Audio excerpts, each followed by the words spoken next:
दैनिक छत्तीसगढ़ के जम्मू संगवारी और भाई बहनी मल्ला जय जोहार नमस्कार। दैनिक छत्तीसगढ़ चैनल देखना शुरू कर चुके हैं आप और छत्तीसगढ़ प्रदेश की आज की तमाम सभी महत्वपूर्ण बड़ी खबरों की शुरुआत इस चैनल को सब्सक्राइब करने के साथ। छत्तीसगढ़ में एक नई सुविधा की शुरुआत इस जून माह से होने वाली है। मोबाइल ऐप पर अपना चेहरा दिखाते ही अब राशन कार्ड धारक का ई-केवाईसी हो सकता है। बता दें, उचित मूल्य की दुकान के राशन कार्ड धारकों को अब ई-केवाईसी कराने के लिए राशन दुकानों में जाकर ई-पॉस मशीन में आधार को मशीन से लिंक कराने के साथ ही अपनी अंगुली का फिंगर स्कैनिंग कराना पड़ता है और इस पूरी प्रक्रिया में काफ़ी समय लग जाता है। ई-केवाईसी की प्रक्रिया को सरल बनाने के लिए अब राज्य में भी mobile face application app launch होने जा रहा है। इस ऐप के माध्यम से राशन कार्ड धारक घर बैठे 2 मिनट के अंदर अपने फ़ोन पर ऐप डाउनलोड करके आसानी से ई-केवाईसी करा सकते हैं। इस प्रक्रिया के दौरान फेस स्कैन होते ही केवाईसी हो जाएगा। गूगल से पहले मेरा केवाईसी और आधार फेस आरडी ऐप डाउनलोड करना होगा। ऐप के खुलने पर अपना राज्य सेलेक्ट करना होगा और इसके बाद वेरीफाई लोकेशन का ऑप्शन आएगा, जिसके बाद आपको लंबी लाइनों और कतारों में लगने की कोई आवश्यकता नहीं होगी। कोरबा से कवर्धा जा रही बस बीच रास्ते में पलट गई। 20 से 25 यात्री इसमें जख्मी हो गए। छत्तीसगढ़ से कोरबा से कवर्धा जा रही एक यात्री बस बेकाबू होकर के पलट गई और इस सड़क हादसे में तकरीबन 25 यात्री घायल हो गए। शुरुआती जांच में तेज रफ्तार और ओवरलोडिंग को हादसे की वजह बताई जा रही है। घटना पंडरिया थाना क्षेत्र के लोरमी सैगोन डी का किशुनगढ़ के पास हुआ। जानकारी के मुताबिक बस रोज की तरह रविवार की सुबह 10 बजे कोरबा से कवर्धा की ओर निकली थी। प्रत्यक्षदर्शियों के अनुसार बस की रफ्तार काफी तेज थी और इसीलिए ड्राइवर बस को कंट्रोल नहीं कर सका। अनियंत्रित होकर के बस सड़क किनारे जा पलटी। कोंडागांव में ऑपरेशन सिंदूर के अंतर्गत हजारों महिलाओं ने कलश और तिरंगा लेकर के एकता का संदेश देते हुए पूर्व सैनिकों का सम्मान किया।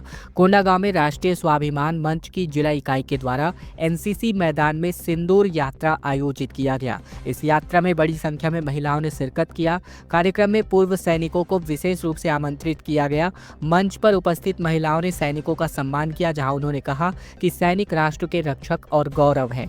पूर्व सैनिकों के इस आयोजन की सराहना करी गई। उन्होंने कहा कि ऐसी पहल समाज में नई ऊर्जा लाती है। उन्होंने मातृशक्ति को राष्ट्र निर्माण की रीढ़ बताया। छत्तीसगढ़ में येलो अलर्ट जारी है, जहां 5 जून तक मानसून पहुंच सकता है। छत्तीसगढ़, रायपुर में बारिश और बिलासपुर में समेत कई जिलों में भीगने के आसार हैं। 11 जिलों में बिजली गिरने की आशंका जताई गई है।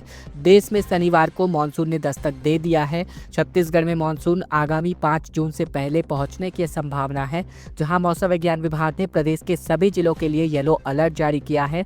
रायपुर में सुबह बादल छाने के बाद बारिश हुई, जबकि बिलासपुर, कोरबा, सरगुजा समेत 11 जिलों में बिजली गिरने की चेतावनी है। बता दें कि बीते दिन मौसम में हल्का बदलाव देखने को मिला। रायपुर समेत प्रदेश के कई जिलों में दिन का तापमान सामान्य से यहां पर कम दर्ज किया गया।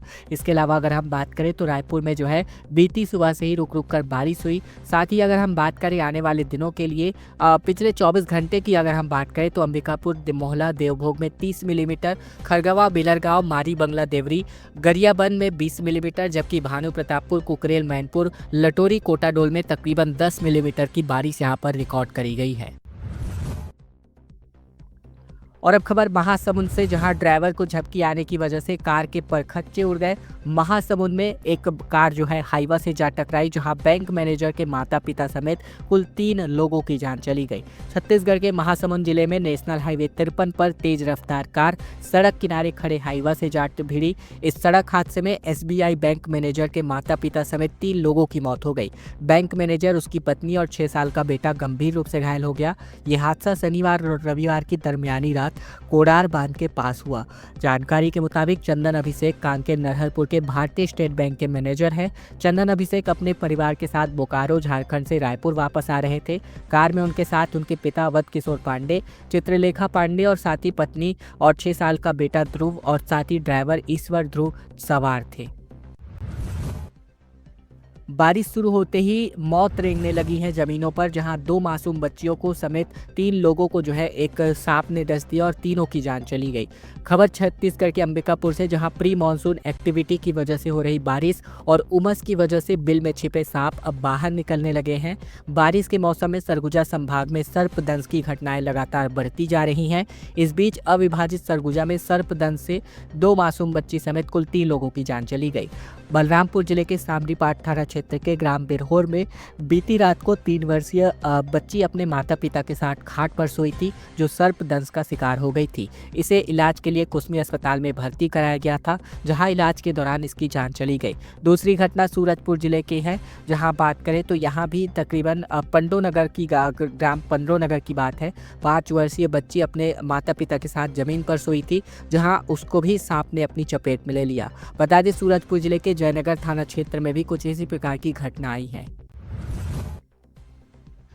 छत्तीसगढ़ में 53,000 से ज़्यादा शिक्षक के पद खाली हैं, फिर भी सरकार युक्तियुक्तकरण कर रही है, जिसको लेकर 28 मई को मंत्रालय घेराव की चेतावनी दी गई है। छत्तीसगढ़ में शिक्षा विभाग द्वारा किए जा रहे युक्तियुक्तकरण के विरोध में राज्य के 23 शिक्षक संगठन 28 मई को मंत्रालय का घेराव करेंगे। ये निर्णय सर्व शिक्षक संघ छत्तीसगढ़ के बैनर तले लिया गया है। शिक्षकों ने चेतावनी दी है कि यदि 1 सप्ताह के भीतर युक्तियुक्तकरण को विभाग रोकता नहीं है तो बड़े और फिर लंबी अवधि के आंदोलन की शुरुआत की जाएगी। शिक्षक संगठनों ने स्पष्ट रूप से कहा है कि 28 मई तक युक्तियुक्तकरण की प्रक्रिया रद्द नहीं की गई तो वे मंत्रालय का घेराव करेंगे और इसके बाद राज्य भर में व्यापक आंदोलन छेड़ा जाएगा। सरकार के इस निर्णय को शिक्षकों ने केवल बजट प्रबंधन की चालाकी करार दिया, जो न केवल शिक्षकों के हितों के खिलाफ है बल्कि छात्रों के भविष्य के साथ खिलवाड़ भी है। ग्रामीण क्षेत्रों में हाथियों के बड़े दल के विचरण की वजह से लोगों में दहशत का माहौल है, जहां वन विभाग ने सतर्क रहने की हिदायत दी है। बता दें, रायगढ़ जिले के छाल रेंज के ग्राम सिंगी छाप में हाथियों का एक बड़ा दल देखा गया है, जहां इस दल में तकरीबन 30 जंगली हाथी शामिल है, जिसमें शावकों की भी बड़ी संख्या मौजूद है। वन विभाग और हाथी मित्र दल के सदस्य दिन रात हाथियों की निगरानियों पर नजर बनाए हुए हैं। साथ ही हाथियों के मूवमेंट को ध्यान में रखते हुए आधे दर्जन से अधिक गांवों के ग्रामीणों को सतर्क रहने को अलर्ट किया गया है। इसके अलावा ग्रामीणों को किसी भी कार्य के लिए जंगल में प्रवेश न करने की सख्त हिदायत दी गई है। वन्यजीव प्राणियों के लिए एक अच्छी खबर है। उदंती सीता नदी टाइगर रिजर्व में रॉयल बंगाल टाइगर की पहली स्पष्ट तस्वीर यहां पर कैद की गई है। छत्तीसगढ़ में वन्यजीव प्रेमियों के लिए एक अच्छी खबर है। उदंती सीता नदी टाइगर रिजर्व में तकरीबन 2.5 साल के लंबे इंतजार के बाद एक बार फिर बाघ की दहाड़ सुनाई दी है। इस बार तो सबूत भी पक्के हैं। टाइगर रिजर्व के टैप कैमरे में एक रॉयल बंगाल टाइगर की पहली बेहद स्पष्ट तस्वीर यहाँ पर कैमरे में कैद हुई है, जिसकी आधिकारिक पुष्टि डीएफओ वरुण जैन ने भी कर दी है। जानकारी के मुताबिक कुछ दिनों पहले जंगल में 2 भैंसों और हाल ही में एक बैल के शिकार की घटनाओं ने वन विभाग के कान खड़े कर दिए थे। छत्तीसगढ़ में अब शराब दुकान के खिलाफ महिलाओं ने मोर्चा खोला। कोरबा में थाने पहुंचकर महिलाओं ने कहा कि महिलाएं और बच्चे असुरक्षित हैं। कोरबा के ग्राम पंचायत बरपाली में स्थित शराब की दुकान को लेकर महिलाओं ने विरोध प्रदर्शन किया। महिलाएं बड़ी संख्या में उरगा थाने पहुंची और शराब दुकान हटाने की मांग की गई। महिलाओं का कहना है कि ये दुकान सब स्टेशन और आवासीय क्षेत्र के बीच स्थित है, जिससे इस क्षेत्र का माहौल खराब हो रहा है। शराब दुकान के कारण बच्चों को ट्यूशन जाने में दिक्कतें आ रही हैं। नशे में वाहन चलाने से दुर्घटना लगातार बढ़ती जा रही है। शराब दुकान मुख्य मार्ग पर स्थित है, जो कई गांवों को जोड़ता है। शराबी लोग सड़क पर वाहन खड़े कर देते हैं, जो सार्वजनिक स्थानों पर खुलेआम शराब पीते हैं और हंगामा करते हैं। इस कारण महिलाएं और बच्चे इस रास्ते से गुजरने में असुरक्षित महसूस करते हैं। छत्तीसगढ़ में ऐसा पहली बार हो रहा है जब इंजीनियरिंग के छात्र श्रीमद् भागवत गीता, प्राचीन गणित, कल्चर, ज्योतिष और संविधान भी पढ़ेंगे। बता दें, छत्तीसगढ़ के इंजीनियरिंग के छात्र बच्चे इंजीनियर ही नहीं बल्कि बेहतर नागरिक बन सकते हैं, जहां उन्हें इंजीनियरिंग की विधाओं के साथ ही श्रीमद् भागवत गीता का पाठ कराया जाएगा। संस्कृति की जानकारी दी जाएगी। खगोल विज्ञान, ज्योतिष और संविधान की भी पढ़ाई होगी। नया पाठ्यक्रम अगले सत्र यानी 25-26 से पूरे राज्य में लागू हो जाएगा। उच्च शिक्षा विभाग ने पिछले साल राष्ट्रीय शिक्षा नीति लागू की है और इस साल इसे तकनीकी शिक्षा में लागू करने की तैयारी की जा रही है। इसीलिए कोर्स में बदलाव किया जा रहा है। प्रधानमंत्री बाल पुरस्कार 2025 के लिए 31 जुलाई तक आवेदन आमंत्रित किए गए हैं। बता दें कि प्रधानमंत्री राष्ट्रीय बाल पुरस्कार 2025 के लिए नामांकन की प्रक्रिया औपचारिक रूप से शुरू कर दी गई है। यह प्रतिष्ठित पुरस्कार उन बच्चों को प्रदान किया जाता है जिन्होंने विभिन्न क्षेत्रों में असाधारण उपलब्धियां हासिल की हो। नामांकन की अंतिम तिथि 31 जुलाई 2025 निर्धारित की गई है। ये पुरस्कार देश भर के 5 से 18 वर्ष तक की आयु के उन बच्चों को प्रदान किया जाता है जिन्होंने बहादुरी, सामाजिक सेवा, पर्यावरण संरक्षण, खेल, कला, संस्कृति और विज्ञान और प्रौद्योगिकी जैसे क्षेत्रों के विषयों में विशेष योगदान दिया हो। इस पुरस्कार के लिए नामांकन की प्रक्रिया पूर्णतः ऑनलाइन होगी, जिसमें किसी भी व्यक्ति या संस्था के द्वारा प्रतिभाशाली बच्चों का नामांकन किया जा सकता है। बस्तर में कश्यप परिवार की जेसीबी से अवैध रेत उत्खनन का मामला सामने आ रहा है। बता दें, कांग्रेस के पूर्व विधायक ने गाड़ियों को पकड़ा है और कहा मंत्री केदार की भाभी के नाम पर ये गाड़ी रजिस्टर्ड है। छत्तीसगढ़ के बस्तर में रेत उत्खनन और तस्करी धड़ल्ले से जारी है। वन मंत्री केदार कश्यप के गृहग्राम में नारंगी नदी से उत्खनन का वीडियो सामने आया है। कांग्रेस के पूर्व विधायक चंदन कश्यप ने मौके से हाईवा और जेसीबी समेत कुछ गाड़ियों को पकड़ा है, जहां पूर्व विधायक और कांग्रेस नेता चंदन कश्यप का आरोप है कि जेसीबी मंत्री केदार कश्यप की भाभी के नाम पर रजिस्टर्ड है। वहीं उप सरपंच का भी कहना है कि रेत उत्खनन की शिकायत को अनदेखा किया जाता है, अधिकारी कार्यवाही भी नहीं करते हैं।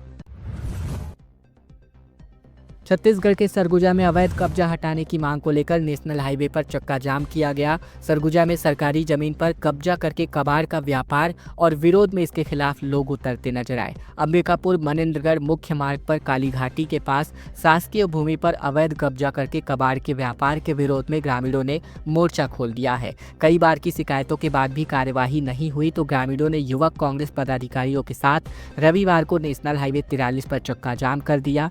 तहसीलदार ने 3 दिनों में अतिक्रमण हटाने का आश्वासन दिया। ये पूरा मामला गांधीनगर थाना क्षेत्र का बताया जा रहा है। सुकमा बीजापुर मुठभेड़ में मारे गए 10 लाख के 2 नक्सली, जहां दोनों एसीएम कैडर के रूप में सक्रिय थे, शव और हथियार बरामद कर लिए गए हैं। छत्तीसगढ़ के सुकमा और बीजापुर जिले के पेसलपाड़ और तुमरेल इलाके में हुई मुठभेड़ में जवानों ने 10 लाख रुपए के 2 इनामी नक्सलियों को ढेर कर दिया है। ये दोनों एसीएम यानी कि एरिया कमेटी मेंबर कैडर के नक्सली हैं। दोनों पर 5-5 लाख रुपए का इनाम घोषित था। मौके पर से हथियार और अन्य सामानों को बरामद कर लिया गया है।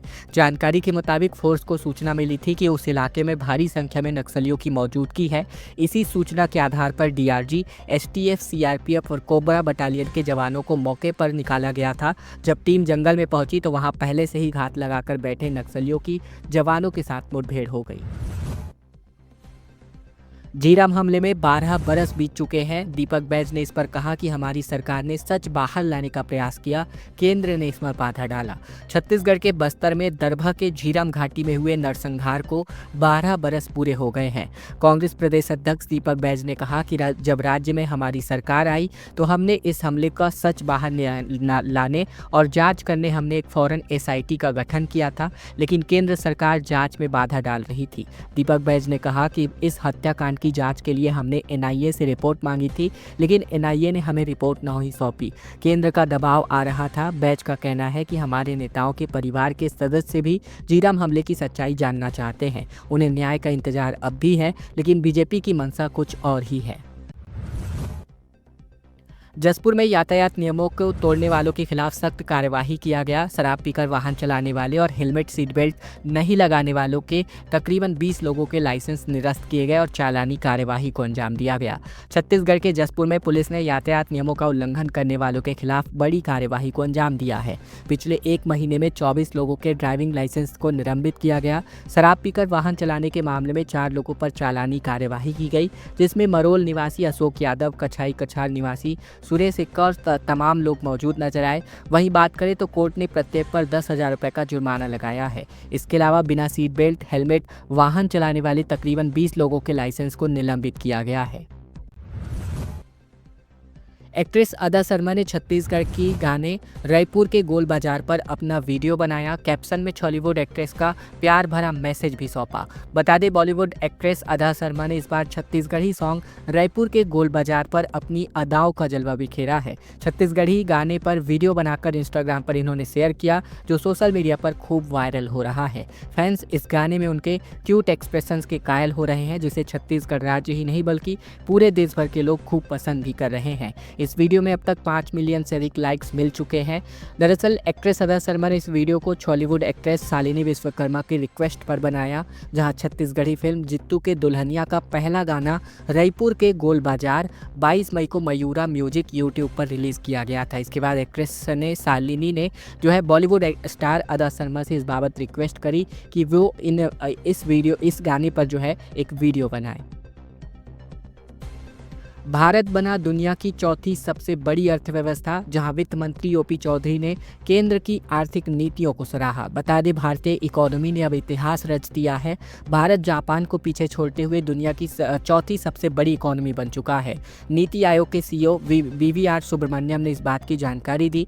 नीति आयोग ने बताया कि जापान को पछाड़ते हुए भारत दुनिया की चौथी सबसे बड़ी अर्थव्यवस्था बन चुका है। भारत की जीडीपी 4 लाख करोड़ डॉलर यानी 4 ट्रिलियन डॉलर को पार कर चुकी है। इस ऐतिहासिक उपलब्धि पर छत्तीसगढ़ के वित्त मंत्री ओपी चौधरी ने केंद्र सरकार की आर्थिक नीतियों को सराहा है। नए सत्र से सिलेबस बदलने जा रहा है। प्रदेश में पहली बार श्रीमद् भागवत और प्राचीन गणित, साथ ही कल्चर और संविधान इंजीनियरिंग के छात्र पढ़ने वाले हैं। बता दें, छत्तीसगढ़ उच्च शिक्षा विभाग ने पिछले साल राष्ट्रीय शिक्षा नीति लागू की है और अभी भी 4 साल के बीटेक में बीच में पढ़ाई छोड़ने के बाद कोर्स वहीं से शुरू करने का प्रावधान नहीं था, लेकिन अब मल्टीपल एंट्री और मल्टीपल एग्जिट फॉर्मूले से ऐसा हो सकता है। 1 साल पूरा करने पर छात्र को सर्टिफिकेट मिलेगा, 2 साल पर डिप्लोमा और चौथे साल पूरा होने पर बीटेक की डिग्री मिलने वाली है। अधिकारियों का कहना है कि अभी फर्स्ट ईयर में छात्र कॉमन सब्जेक्ट जैसे मैथ, फिजिक्स, केमिस्ट्री पढ़ते हैं और अब इसके साथ एक विषय स्किल के लिए भी होने वाला है, जहां फर्स्ट ईयर और सेकेंड ईयर में विषय स्किल के संबंधित होगा। बता दें कि अब सरकार नए विषयों को जोड़ने वाली है, जिसमें पहली बार श्रीमद् भागवत, प्राचीन गणित, कल्चर और संविधान जैसे विषयों को शामिल किया गया है। खबरों का सिलसिला बस यही तक का था। अगर आपका यह वीडियो पसंद आया, वीडियो जरूर से लाइक कर दीजिएगा। चैनल पर नए हैं, चैनल जरूर से सब्सक्राइब कर लीजिएगा। इसके अलावा इस वीडियो के बारे में आप अपनी राय कमेंट बॉक्स में जरूर अवगत कराइएगा। अगले वीडियो में फिर आपसे होगी मुलाकात। तब तक के लिए धन्यवाद, नमस्कार और जय जोहार।